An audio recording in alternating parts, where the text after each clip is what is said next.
안녕하세요. 에버성형외과 박영호 원장입니다. 이번 시간에는 눈 주위에 생기는 안검 황색종에 대해서 알아보도록 하겠습니다. 안검 황색종은 자연스러운 노화 현상은 아닙니다. 왜냐하면 안검 황색종은 혈중의 콜레스테롤 이상으로 생기는 질환이기 때문에 노화 질환이라고 보는 것보다는 대사성 질환이라고 보는 것이 더 좋겠습니다. 안검 황색종이 생기면 우선 크지만 않다면 약간의 흉터는 남겠지만 황색종 자체는 깨끗하게 없어질 수 있습니다. 이게 레이저 치료를 잘 안 나게 됩니다. 왜냐하면 황색종은 그 진피층도 침범하고 근육층에까지 침범하기 때문에 사실 레이저로 한다고 해서 그것이 처음에 완벽하게 제거되지 않고 그대로 남아있는 것입니다. 그래서 레이저 치료를 해서 치료가 되는 것은 아니라고 생각하고요. 그래서 에버성형외과에서는 이런 문제를 보고 황색종이 침범한 부위를 전부 다 제거를 하고 해박적인 구조를 다시 복원해주는 수술을 하면서 눈 변형이 없이 황색종을 치료하고 있습니다. 우리가 치료 케이스를 보면 우선 대부분은 5mm에서 5mm 이하, 5mm, 7mm 이 정도는 이것만 단순하게 절제하시면 됩니다. 그래서 보통 이 정도에 오시면 쉽게 눈 변형이 없이 그 부위만 절제하시는 단계예요. 그러니까 5mm 정도 생기면 초창기 생겼네 라고 생각하시는 경우에 오시면 되는 거거든요. 근데 환자분들이 이 정도면 어떻게 생각하시냐면 이거 없어지지 않을까? 좀 이따 가야지. 이거 뭐 생활하는데 별칠하고 조금 티나는 게 하는데 별 문제 없다. 이렇게 생각하신다면 안 오세요.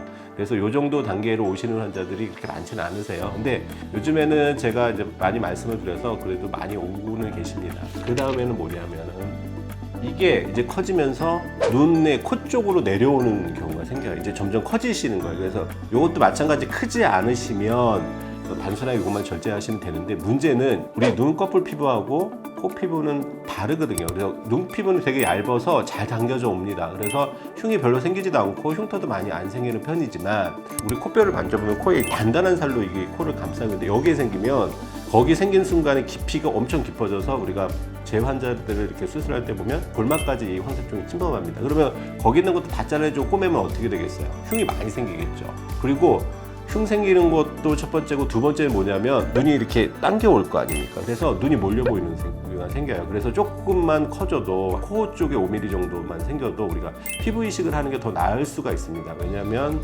눈에 변형이 생기기 때문에. 그래서 이 황색종은 절제하는 것도 중요하지만 눈의 모양이나 이미지가 변하지 않으려면 이런 것들의 수술기가 필요하기도 합니다.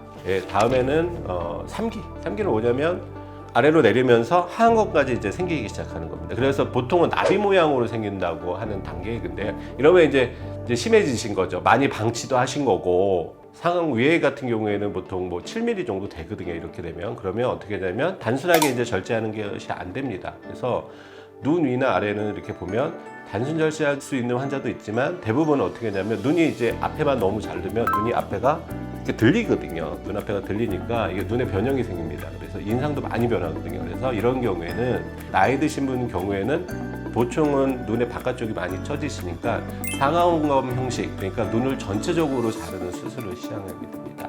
그래서 눈을 앞에 이제 황색종 부위만 절제하는 게 아니라 눈 뒤까지 피부까지 같이 절제를 해서 눈망을 유지하면서 절제하게 되고요. 2기까지 정도는 우리가 어떻게든 단순하게 끝나는데 이게 3기로 넘어가면 상하검을 하거나 아니면 이제 피부 이식을 하는 범위가 이제 들어가게 되거든요. 그래서 아무래도 황색종은 초기에 치료하는 게 더 좋다는 것을 계속 강조적으로 말씀드릴 수밖에 없는 것입니다. 마지막 단계는 무엇이겠어요? 아래 위로 한 것들이 전부 다 눈 전체를 침범하는 경우가 생기는데 이런 경우에는 어떻게 상하검이나 단순 절제, 하안검 이런 걸로도 해결이 안 되거든요. 그래서 피부를 또 뗄 때 눈 피부에서 눈 피부를 옮기는 거는 질감이나 색감이 똑같아서 되게 수월한데 이 경우에는 어떻게 되면 피부가 모자르니까 우리가 다른 부위에서 피부를 채취해서 옮겨줘야 되는 경우가 생깁니다. 어디냐면 귀 뒤에서 주로 많이 하거든요. 귀 뒤 피부하고 눈 피부는 다르기 때문에 아무래도 이게 색깔이 다르고 또 피부의 두께가 다르기 때문에 아무래도 어색하게 됩니다. 그래서 이 경우에는 피부가 두껍기 때문에 자연스러운 눈으로 가시는데 한 피부가 눈피 피부는 6개월이면 된다 그러면 귀 뒤 피부는 1년 정도 걸리시게 되는 겁니다. 그래서 4단계까지 오시면 선택권이 없으니까 항상 일찍 오셔서 수술을 받으시는 걸 권해드립니다.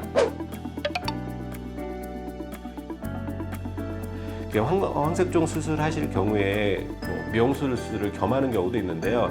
황색종 위치 때문에 동시에 하는 경우는 그렇게 많지 않습니다. 왜냐하면 황색종이 생기는 위치는 쌍꺼풀 라인이 만드는 위치보다 훨씬 높은 경우가 많기 때문이고요.